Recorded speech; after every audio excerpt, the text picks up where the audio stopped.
बिस्मिल्लाहिर्रहमानिर्रहीम। अस्सलामु अलैकुम to all of you my dear students. जैसा कि लास्ट लेक्चर के अंदर हमने ये देखा कि एटम एक स्मॉलेस्ट पार्टिकल है, लेकिन इस लेक्चर के अंदर हम ये साबित करेंगे कि एटम एक स्मॉलेस्ट पार्टिकल है। उसको साबित करने के लिए हम सिंपल ऑप्टिकल माइक्रोस्कोप यूज़ करेंगे, उसके बाद इलेक्ट्रॉन माइक्रोस्कोप यूज़ करेंगे और लास्ट पे एक्स रेज डिफ्रैक्शन को यूज़ करके हम ये साबित करेंगे कि एटम एक स्मॉलेस्ट पार्टिकल है। इसके अलावा एक्स रेज डिफ्रैक्शन से ये इंफॉर्मेशन मिलेगी कि एटम का साइज़ कितना है और एटम का मास कितना है। सबसे पहले हम यूज़ करते हैं सिंपल ऑप्टिकल माइक्रोस्कोप को। तो उससे पहले ये पता होना चाहिए कि ऑप्टिकल माइक्रोस्कोप के अंदर विजिबल लाइट यूज़ होती है और विजिबल लाइट की वेवलेंथ 350 नैनोमीटर टू 750 नैनोमीटर तक होती है। इसका मतलब विजिबल लाइट की रेंज 350 टू 750 नैनोमीटर तक होती है। तो इस माइक्रोस्कोप की रेंज भी यही होगी कि वो किसी भी ऐसे ऑब्जेक्ट को नहीं देख सकती जिसका साइज़ 350 नैनोमीटर से छोटा हो। तो ये माइक्रोस्कोप सिर्फ उन ऑब्जेक्ट्स को देख सकती है जिनका साइज़ 350 नैनोमीटर से ज़्यादा हो। ये माइक्रोस्कोप उन ऑब्जेक्ट्स को डिटेक्ट नहीं कर सकती जिनका साइज़ 350 नैनोमीटर से छोटा हो, क्योंकि इसके अंदर हम विजिबल लाइट यूज़ करते हैं और विजिबल लाइट की रेंज 350 नैनोमीटर से स्मॉलर हो ही नहीं सकती। अब चूँकि हमें पता है कि एटम तो हर किसी चीज़ के अंदर होता है, क्योंकि एटम हर चीज़ का जो स्मॉलेस्ट पार्टिकल है उसे कहते हैं। तो आप कोई भी चीज़ रख सकते हैं इस माइक्रोस्कोप के अंदर एटम की इंफॉर्मेशन के लिए। हम इस बुक के मुताबिक देखें तो इसके अंदर ग्रेफाइट यूज़ किया है, तो इस माइक्रोस्कोप के अंदर हम ग्रेफाइट रखेंगे। जब हमने ग्रेफाइट रखा तो इस माइक्रोस्कोप ने एटम के बारे में कोई भी इंफॉर्मेशन नहीं दी, एटम को डिटेक्ट ही नहीं किया। इससे ये साबित हुआ कि एटम का साइज़ 350 नैनोमीटर से छोटा है। इससे ये साबित हो गया कि एटम एक स्मॉलेस्ट पार्टिकल्स में से एक पार्टिकल है। एटम एक स्मॉलेस्ट पार्टिकल है। इसको साबित करने के लिए अब हम यूज़ करते हैं इलेक्ट्रॉन माइक्रोस्कोप। तो उससे पहले पता होना चाहिए कि इलेक्ट्रॉन माइक्रोस्कोप के अंदर विजिबल लाइट यूज़ नहीं होती, बल्कि इसके अंदर इलेक्ट्रॉन्स की बीम यूज़ होती है। और इस माइक्रोस्कोप की रेंज 1 नैनोमीटर टू 50 माइक्रोमीटर है। 50 माइक्रोमीटर एक बहुत ही छोटा यूनिट है। इसका मतलब इस माइक्रोस्कोप से हम छोटे छोटे पार्टिकल्स को भी देख सकते हैं। इस माइक्रोस्कोप की रेंज बहुत ज़्यादा है। अब चूंकि इस माइक्रोस्कोप को यूज़ करके हम उन पार्टिकल्स को भी देख सकते हैं जिनका साइज़ 50 माइक्रोमीटर है, हमने इस माइक्रोस्कोप के अंदर ग्रेफाइट का पीस रखा। जब ग्रेफाइट का पीस रखा इसके अंदर, तो इस माइक्रोस्कोप ने एटम्स के साइज़ को डिटेक्ट करना शुरू कर दिया, क्योंकि इस माइक्रोस्कोप के अंदर इलेक्ट्रॉन्स की बीम यूज़ हो रही है और जो ऑप्टिकल माइक्रोस्कोप थी उसके अंदर विजिबल लाइट यूज़ होती है। इस माइक्रोस्कोप ने एटम के साइज़ को डिटेक्ट कर लिया, क्योंकि इसके अंदर इलेक्ट्रॉन्स की बीम यूज़ हो रही है जिसकी वेवलेंथ विजिबल लाइट की वेवलेंथ से स्मॉलर है। तो इस माइक्रोस्कोप से ये साबित हो गया कि एटम का साइज़ बहुत ही छोटा है। एटम एक स्मॉलेस्ट पार्टिकल है जिसको हम सिंपल ऑप्टिकल माइक्रोस्कोप से डिटेक्ट ना कर सके, बल्कि इसको डिटेक्ट करने के लिए इलेक्ट्रॉन माइक्रोस्कोप को यूज़ करना पड़ा। एक तो इस चीज़ का पता होना चाहिए कि ग्रेफाइट किसे कहते हैं। आप जो लेड पेंसिल यूज़ करते हैं उस पेंसिल का सिक्का ग्रेफाइट का बना हुआ है।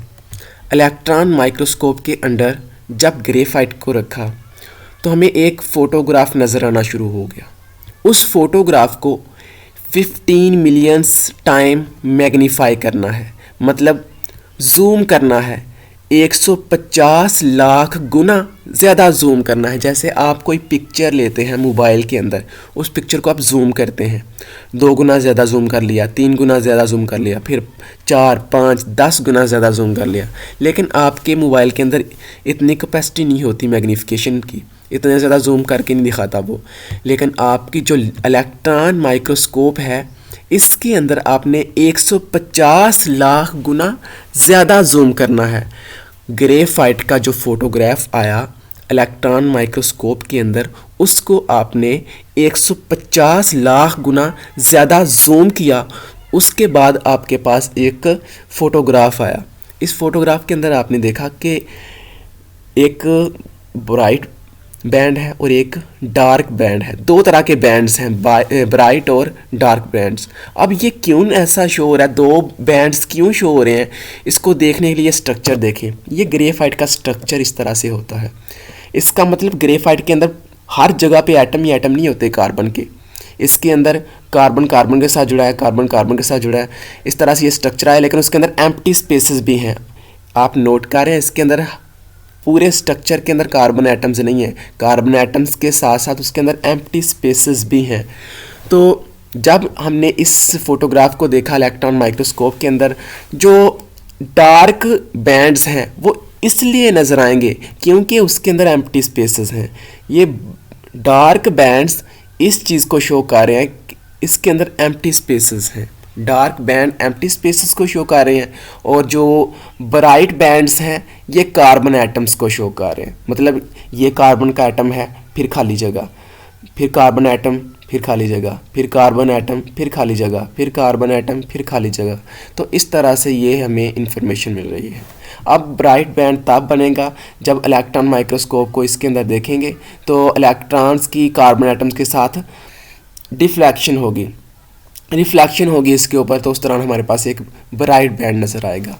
तो इस तरह से हमारे पास ये इस तरह का एक फ़ोटोग्राफ नज़र आएगा जो कि हमें कार्बन एटम्स की इन्फॉर्मेशन दे रहा है कि इसके अंदर कार्बन एटम्स हैं, उसके बाद खाली जगह है और कार्बन एटम्स हैं। नेक्स्ट अब स्टडी करते हैं एटम की एक्स रेज डिफ्रैक्शन से। जैसा कि अगर आप हॉस्पिटल में भी जाएं तो आपको एक्स रेज के सामने खड़ा कर दिया जाता है, आप में से रेज गुजार दी जाती हैं और उस रेज से हम इंफॉर्मेशन ले लेते हैं। उसी तरह जिस भी एलिमेंट के एटम्स का साइज़ या एटम की इंफॉर्मेशन लेनी है कि एटम का साइज़ कितना है, मैस कितना है, आपने एक्स रेज के सामने उसकी क्रिस्टल रख देनी है। इस क्रिस्टल्स में से एक्स रेज पास करनी है और जब पास होंगे तो एक्स रेज इस क्रिस्टल के साथ टकराने के बाद उसकी डिफ्रैक्शन होगी, तो इस डिफ्रैक्शन से हमें इंफॉर्मेशन मिल जाएगी। तो एक्स रेज से हमें ये इंफॉर्मेशन मिली कि एटम्स का जो डायामीटर है वो 2 × 10⁻⁻10 मीटर है, या फिर यूँ कह सकते हैं कि 0.2 नैनोमीटर है, या फिर यूँ कह सकते हैं 2 एंगस्ट्रॉम है। तो ये हमें इंफॉर्मेशन मिली एक्स रेज से कि एटम का डायामीटर 2 × 10⁻⁻10 मीटर है, या 0.2 नैनोमीटर है, या 2 एंगस्ट्रॉम है। और अगर हम एटम के मैस की बात करें तो एटम का मैस जो है वो 10⁻27 टू 10⁻25 kg के दरमियान इसके राउंड बाउंड रहता है। ये एटम का मैस जो है इस रेंज के अंदर होता है।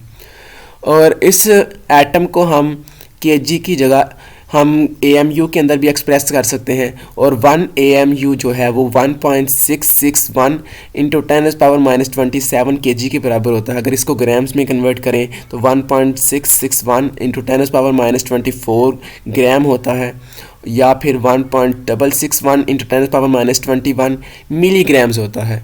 तो ये सारी इन्फॉर्मेशन हमें मिली एक्स रे स्टडी के बाद, जब हमने किसी क्रिस्टल यानी कि अगर आपने ग्रेफाइट के एटम्स को नोट करना है तो आपने ग्रेफाइट की क्रिस्टल लेनी है और इसमें से एक्स रेज गुजारनी है। जब ग्रेफाइट में से एक्स रेज गुजारेंगे तो उससे ये पता चला कि उसका एटम्स का डायामीटर ये है और उसका एटम का मैस ये है, और उसको ग्राम्स के अंदर ज़ाहिर करना है तो ग्राम के अंदर ज़ाहिर कर दें, मिलीग्राम्स के अंदर ज़ाहिर करना है तो मिलीग्राम के अंदर ज़ाहिर कर दें।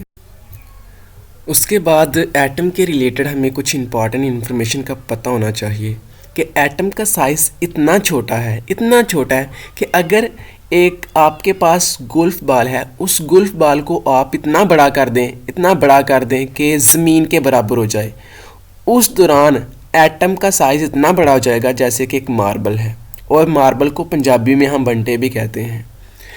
फिर से सुन लीजिए स्टूडेंट्स, अगर गोल्फ बॉल को इतना बड़ा कर दें कि आपकी गोल्फ बॉल बड़ी होके ज़मीन के बराबर हो जाए, तो उस दौरान एटम का साइज़ एक मार्बल के बराबर हो जाएगा।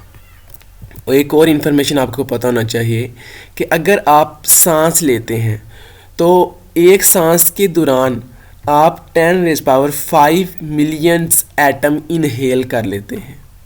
एक सांस के दौरान 10⁵ मिलियंस एटम इनहेल करते हैं। एटम का साइज़ इतना ज़्यादा छोटा होता है। एक और इन्फॉर्मेशन आपको पता होना चाहिए कि अगर आप किसी पेपर पे एक फुल स्टॉप लगाते हैं तो उस दौरान आपके बॉल पॉइंट के जो आपकी टिप होती है उस टिप के नीचे 2 मिलियंस एटम्स होते हैं। अगर आप पेपर पे एक फुल स्टॉप लगाते हैं तो फुल स्टॉप आपकी पेंसिल के पिन के नीचे टिप के नीचे 2 मिलियंस एटम्स होते हैं। अगर एक गोल्फ बॉल है, गोल्फ बॉल को ज़मीन के साइज़ के बराबर बड़ा कर दें, उस दौरान एटम का साइज़ एक मार्बल के बराबर होता है। सांस लेते हैं तो सांस के दौरान 10⁵ मिलियन एटम्स आप इनहेल करते हैं, और एक फुल स्टॉप लगाते हैं तो आपकी पेंसिल की टिप के नीचे 2 मिलियंस एटम्स होते हैं। आप खुद अंदाज़ा लगा लें कि एटम का साइज़ कितना ज़्यादा छोटा होता है। डियर स्टूडेंट्स, अगर आपको लेक्चर अच्छा लगा है तो इस चैनल को सब्सक्राइब करें ताकि नेक्स्ट जो कोई मैं वीडियो अपलोड करूँगा ऑर्गेनिक केमिस्ट्री के रिलेटेड या फिर FSC पार्ट 1 के रिलेटेड आपको आसानी से मिल सके। ओके बच्चे, अल्लाह हाफिज़।